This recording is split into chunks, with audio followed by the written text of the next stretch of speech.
Resident Evil has been a franchise slow to change over the years.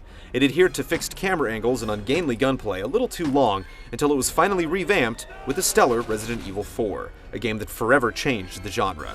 We're now 4 years on from its release, and finally, Resident Evil 5 is here with big guns, big monsters, and even bigger expectations.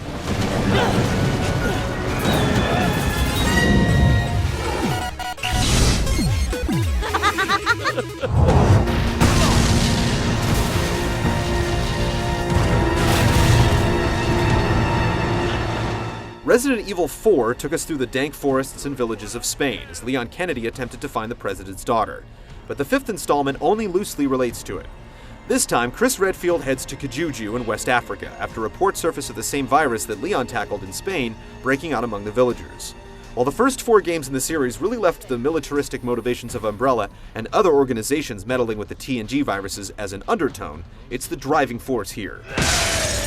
It's all about terrorism using biological weapons, and the macabre is really an afterthought. One thing the story does well is wrapping everything up. If you don't know Las Plagas from the T. Veronica virus, you'll find yourself lost at times, but just about every conceivable loose end left dangling throughout the series is tied up.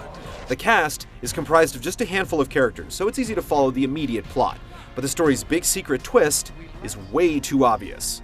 Yet the people involved are interesting, and the mysteries behind Wesker and Jill Valentine will keep series vets plugged in.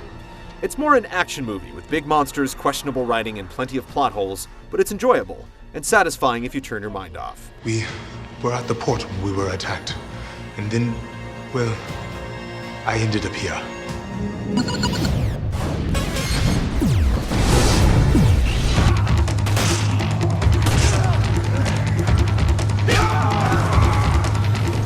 To describe Resident Evil 5's design in a nutshell, think Resident Evil 4 with co-op.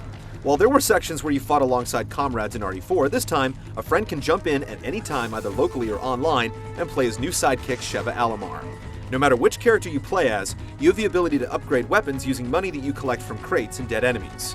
Each armament can be upgraded a number of times in several categories, and a big part of the strategy is how you share the upgrades between the two.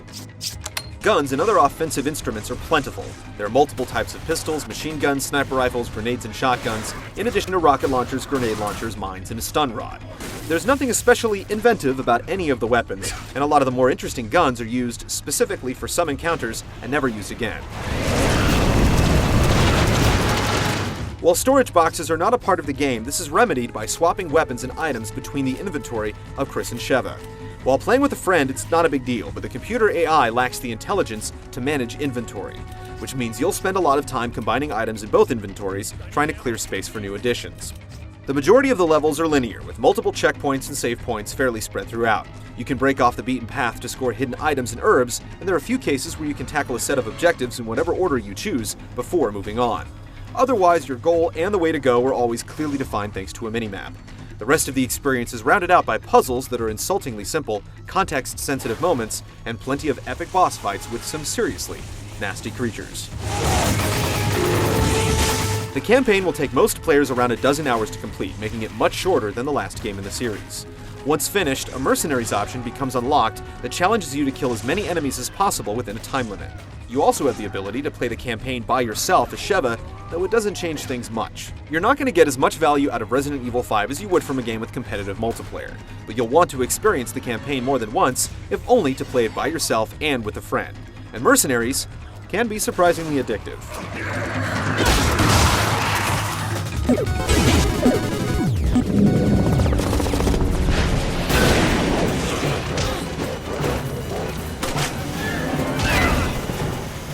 Resident Evil 4 perfected the over-the-shoulder shooting view, and then other games implemented free movement to complement it.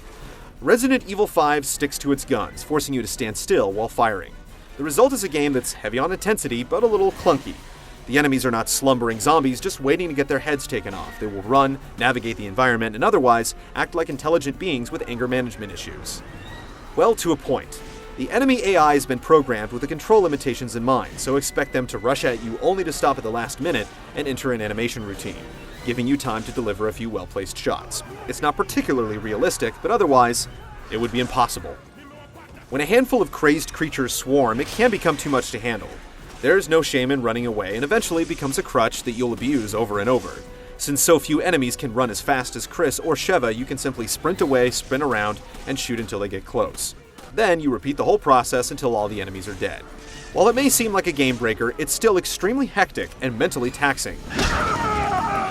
In what seems like a concession to the control's limitations, you'll run across a lot of context-sensitive cover points later in the game, which only makes us wonder why a full cover system wasn't included from the get-go. Inventory management is no longer done inside a safe menu system away from the game. Instead, you have to combine herbs, take them, or shuffle items while the game is still live. It should ratchet up the intensity, but you can use the same runaway technique you use to fight enemies to manage inventory. You can also set guns and items to a quick select menu using the D-pad. All of this adds up to make a game that's light on challenge until the last few hours, so we definitely recommend playing it on the hardest difficulty setting. When you do die or load a save, you're presented with the option to buy weapons or items, upgrade guns, or manage inventory before heading off to survive. There are two different stories where the gameplay is concerned. There's playing by yourself and playing with another human being. The two experiences are like night and day. Playing by yourself and allowing the computer to control Sheva is frustrating and needlessly complex. Swapping items between the two is a pain because she's not smart enough to combine things to free up inventory space. If you drop something, it disappears. If your inventory is full, you can't pick up an herb and heal yourself or load a clip into an empty gun. It doesn't make a lick of sense, but if you're playing with another human, these issues are non-existent.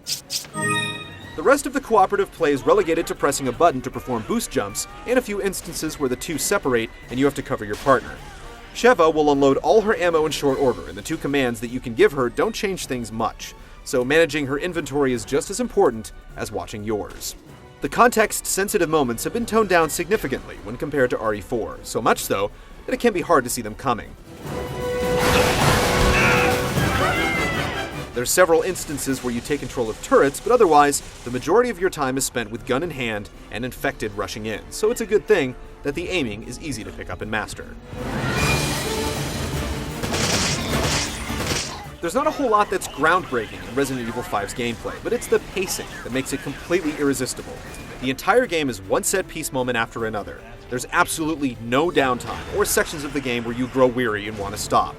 It has its issues, but when you're going about your day and you just can't wait to play it again, to see what lies around the next corner, the problems seem petty.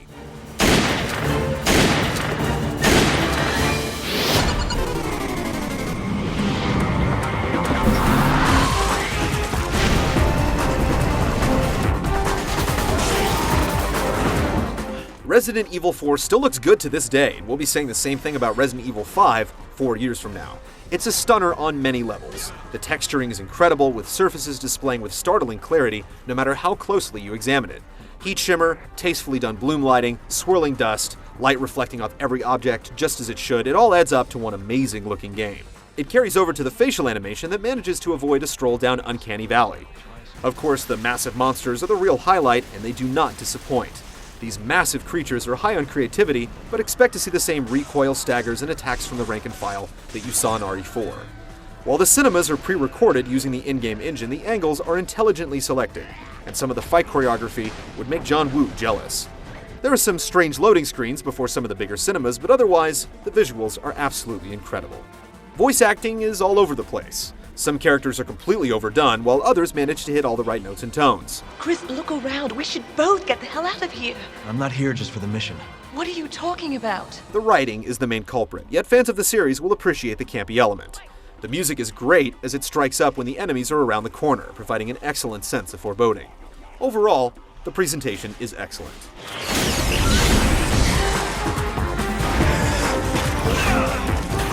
The series has gone from a leader to a follower, but Resident Evil 5 still succeeds at being an incredibly enjoyable video game.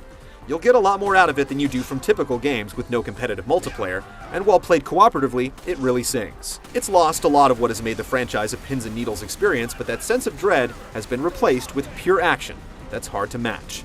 Whether you're a master of unlocking or a STARS recruit, it's hard to put down, and well worth the time and money spent.